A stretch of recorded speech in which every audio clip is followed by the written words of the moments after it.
Halo teman-teman, kita mulai belajar lagi membahas soal-soal ujian semester yang kemarin sudah kita laksanakan. Kita coba review, nanti akan kita bahas lebih kurang 8 soal. Nomor 1 nanti keterkaitan antara AI, machine learning, dan big data. Nomor 2 ini berkaitan dengan contoh grafik persoalan linear yang dikaitkan diberikan contoh yang dikaitkan dengan persoalan-persoalan di bidang kepolisian. Selanjutnya nomor 3 ini berkaitan dengan model grafik nonlinear, persoalan-persoalan yang bisa didekati dengan model grafik seperti ini. Oke. Selanjutnya yang ketiga ini soalnya berisi grafik antara veracity dan value yang nanti akan kita berikan contoh dalam kasus yang real. Selanjutnya mengenai big data. Nomor 5 berkaitan dengan jelaskan contoh-contoh yang berkaitan dengan piramida DIKW, Data, Information, Knowledge, dan Wisdom. Nomor 6 ini berkaitan dengan bagaimana menjelaskan dengan singkat menggunakan contoh real pada saat atau ilustrasi pada saat memodelkan atau pemodelan dengan machine learning. Nomor 7 sama, cuman ini harus dengan data. Jadi datanya diubah dalam hal ini, sementara datanya adalah berkaitan dengan iris ya. Tetapi nanti dalam pertanyaannya kita diminta untuk menggantikan data yang iris ini ya, dengan contoh-contoh di bidang kepolisian. Nomor 8 ini di pertanyaannya adalah jelaskan dengan singkat adopsi yang diperoleh ya dari saraf biologis menjadi saraf tiruan. Nanti bagian-bagian mana yang merupakan bagian dari saraf tiruan. Terakhir nomor 9 di sini diminta menghitung ya dengan menggunakan model formal neural network yang paling awal, yaitu Mikolan-Pitt 1943 untuk operasi biner M ya, dengan X1 dan X2 ini masukannya dan hasilnya ini Y. Jadi Y ini adalah yang sebelah sini nanti. Itu teman-teman ya, kira-kira bahasan soal kita. Selamat menyimak.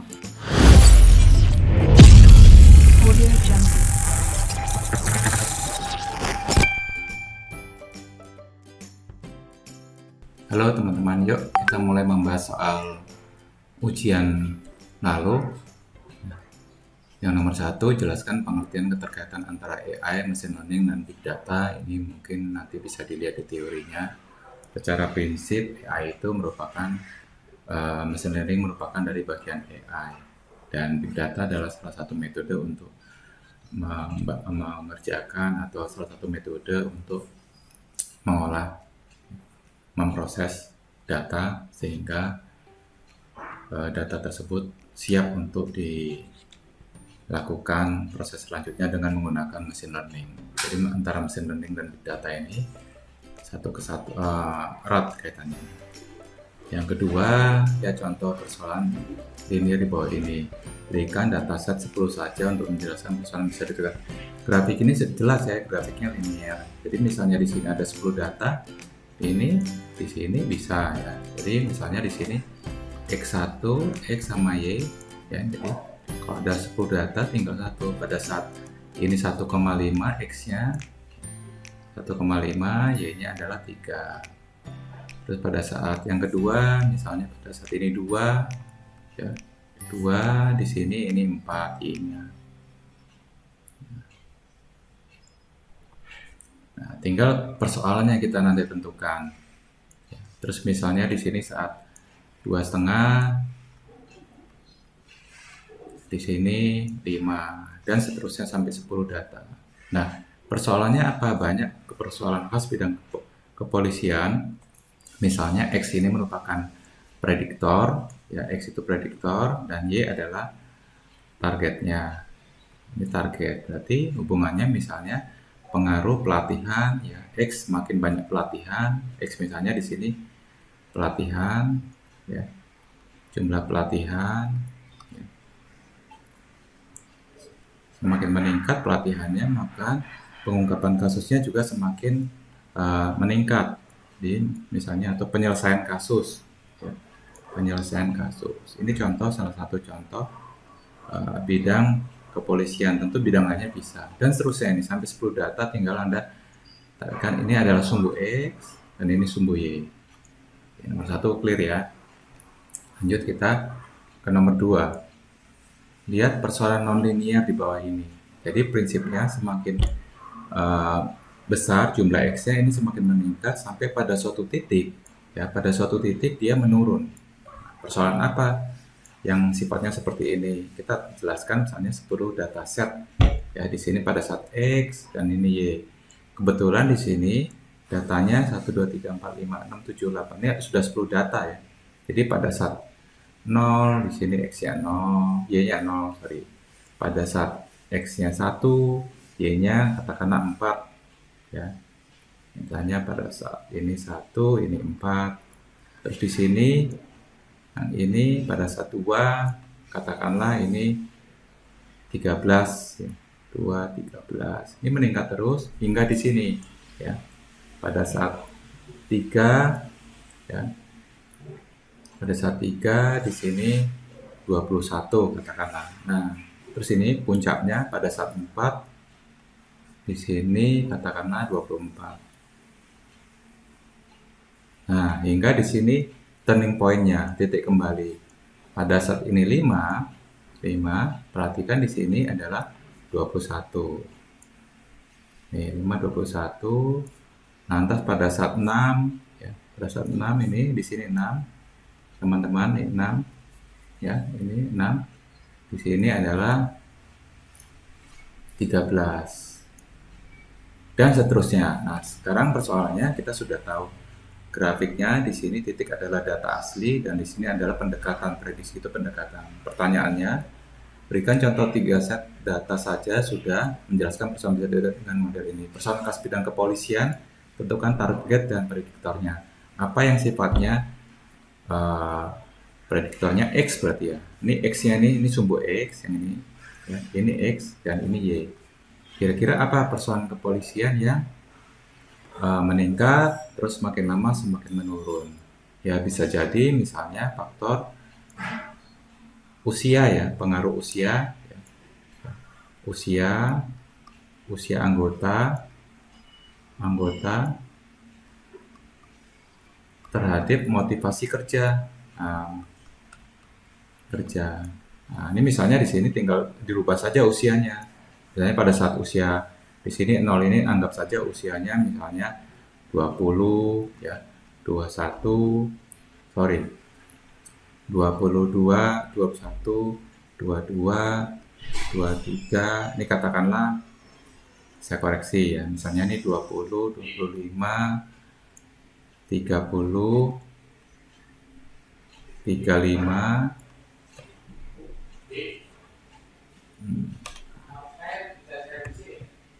35. Saya hapus dulu sebentar. Saya hapus,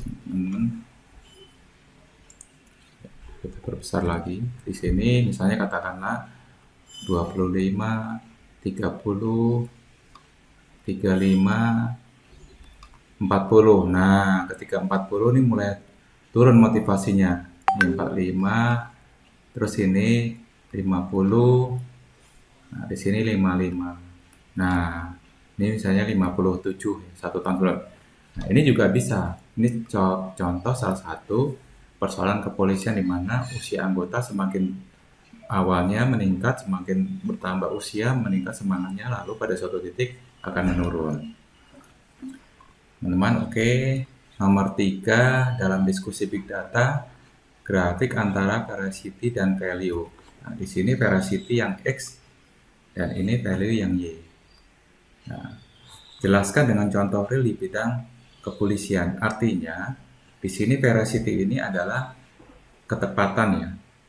Jadi semakin tepat ya, semakin tepat ya akan semakin nilainya tinggi ya. Jadi antara ketepatan waktu dan data yang diperoleh dan waktunya ini akan semakin tinggi. Jadi misalnya persoalan kepolisian apa kira-kira? Misalnya persoalan kepolisian yang berkaitan dengan informasi ya, velocity-nya misalnya X ini informasi ya tentang pelaku kejahatan atau kriminal. Semakin tinggi informasi veracity dari informasi pelaku kriminal, maka akan semakin tinggi kasus itu terungkap, yaitu kasus terungkap. Nah, semakin rendah dia akan semakin rendah dia akan semakin rendah juga. Jadi semakin tinggi informasi pelaku kriminal, artinya A1 ya akurat, maka kasusnya akan semakin terungkap, cepat terungkap. Gitu teman-teman ya. Oke, lanjut. Yang nomor 4 ini dalam diskusi big data, jelaskan contoh nyata persoalan yang berkaitan dengan bidang kepolisian. Ya, jadi ini kita kasih contoh data-data yang terstruktur, misalnya data tentang anggota, ya, data tentang anggota itu terstruktur. Video banyak ya, data tentang rekaman-rekaman, kejadian dan seterusnya ya, rekaman-rekaman. Ini data tentang anggota atau juga catatan kejadian, ya, atau mungkin di sini BAP ya, BAP atau lapas ya, laporan hasil dan seterusnya. Tekstual ini data tertulis teks, misalnya dokumen ya, atau mungkin WA dan seterusnya. Nah, antara struktur data dan tekstual ini sebenarnya berkaitan. Jadi struktur data itu bisa dalam bentuk perpaduan antara data-data teks dan angka. Tapi prinsipnya di sini data terstruktur. Karena ada data yang tidak terstruktur. Jadi kita peroleh secara acak, misalnya kita mendapatkan informasi berita dari Twitter, Facebook dan seterusnya yang nanti kita akan susun lagi. Terus struktur itu artinya susun. Kita susun supaya lebih rapi. Oke, teman-teman, ini sudah nomor 4. Nomor 5 di sini. Cermati piramida DIKW di bawah ini. Pertanyaan jelaskan dengan contoh mulai event hingga wisdom. Nah, event kejadian di lapangan. Misalnya ada kecelakaan lalu lintas ya. Kecelakaan lalu lintas di sini. Ya. Kecelakaan lalin. Nah, tentu nanti akan kita catat nih dalam bentuk data. Datanya apa? Misalnya data tentang waktu ya kan, waktu kejadian, tanggal, jam, terusnya korban, ya, jenis kendaraan dan seterusnya. Ini baru data. Setelah kita catat, kita akan rangkai menjadi sebuah informasi. Ya, informasi apa? Misalnya dari sini kita terinformasi. Informasi judulnya adalah kecelakaan lalu lintas pada tanggal sekian dan sekian. Jadi lebih ke arah resumenya di sini. Setelah itu apa yang kita dapat? Kita mendapatkan pengetahuan bahwasanya dari field atau record yang kita catat, kita dapat pengetahuan bahwasanya kecelakaan itu akibat lalai, ya, lalai, dan juga karena ternyata tidak memiliki surat izin mengemudi. Nah, makanya selanjutnya kita akan olah menjadi sebuah wisdom, kebijakan riset, yaitu untuk mengatasi knowledge ini, yaitu dengan cara membuat kebijakan peraturan dilakukan patroli atau tilang ya, patroli gakum tatib lalu lintas. Nah, datif lantas. Oke, teman-teman ya. Lanjut. Nomor 6, perhatikan skematik di bawah ini. Pertanyaannya, jelaskan dengan singkat kasus real bidang kepolisian, sertakan data jika diperlukan. Nah, ini misalnya data training, ini black box ya. Misalnya kita ingin melatih data tentang kejahatan, ya kan? Data kejahatan, ya. Kejahatan. Di sini juga data kejahatan. Cuma nanti outputnya adalah di sini ada target. Kita ingin tahu ya modusnya seperti apa. Nah, ini modusnya seperti apa. Ini di sini banyak variabelnya. Nanti setelah jadi machine learning, nanti ini jawabannya nanti Anda urai.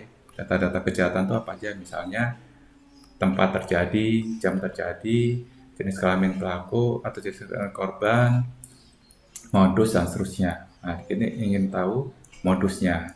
Nanti setelah kita training, dilakukan perulangan atau iterasi, ya, beberapa kali, maka didapat machine learning yang bisa memprediksi ketika ada data baru. Misalnya ada modus kejahatan baru, ada kejadian baru dengan data tempat kejadian, lokasi, korbannya ini. Nah, ini nanti machine learning bisa menduga kemungkinan korbannya pria atau wanita.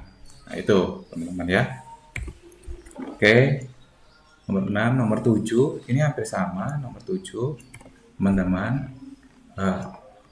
cukup model akhir saja. Jelas ini menggunakan contoh real, ini cuma menjelaskan aja ya. Jadi teman-teman ini menjelaskan bahwasanya data trainingnya 80%, ya kan. Masukkan algoritma machine learning, lalu setelah ini jadi modelnya, ya kita narasikan aja. Langsung ini lakukan testing dengan hasil sekian. Nah, ini Anda jelaskan dari hasil testing didapat performansinya itu adalah 90%. Oh, sorry, ini kasusnya ini untuk bunga iris ya. Nanti untuk Anda bisa menggunakan, Anda rubah saja ini untuk kasus-kasus kepolisian. Ya. Sama seperti di atas. Oke.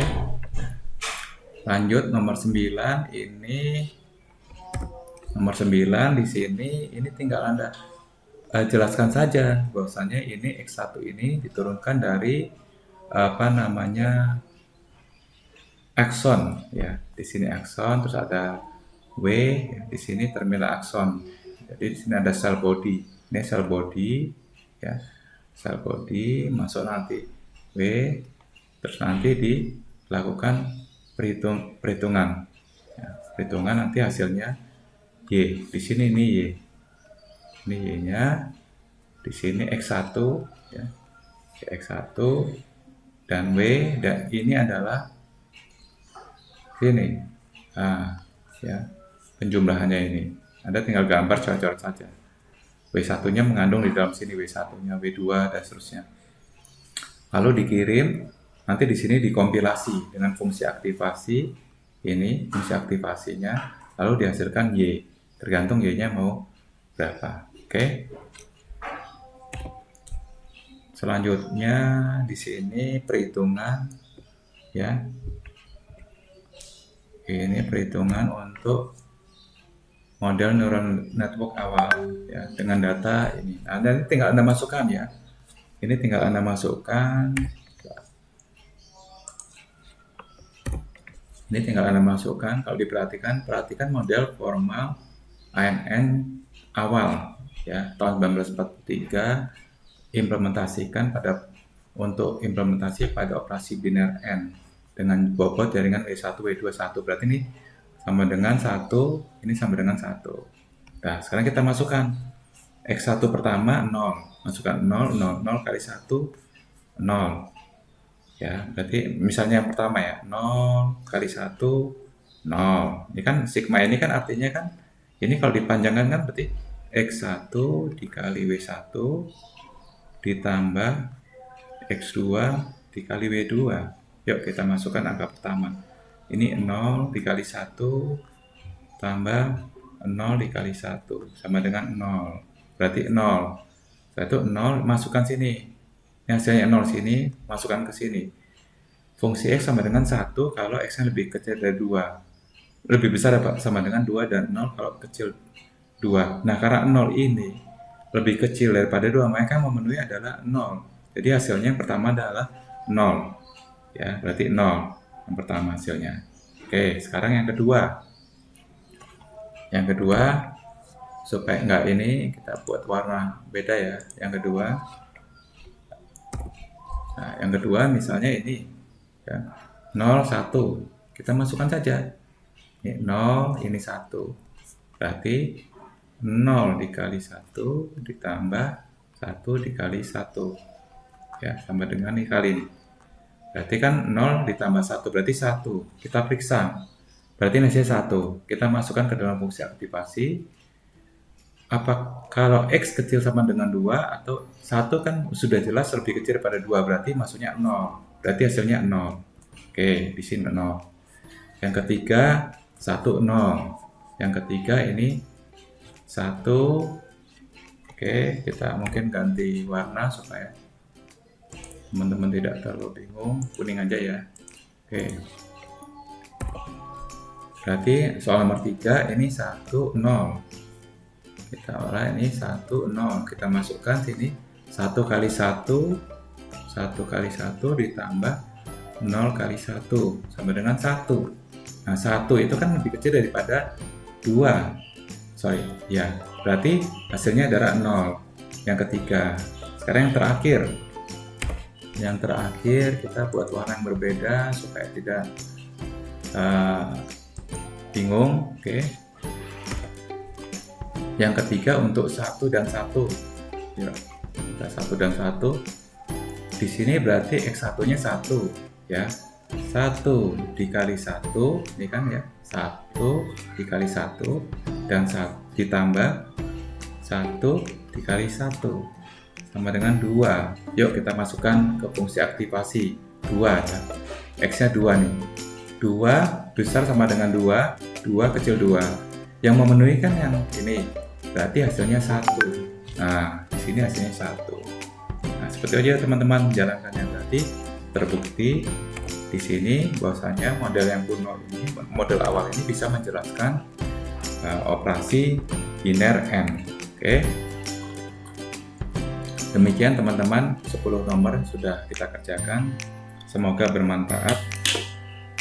Salam belajar.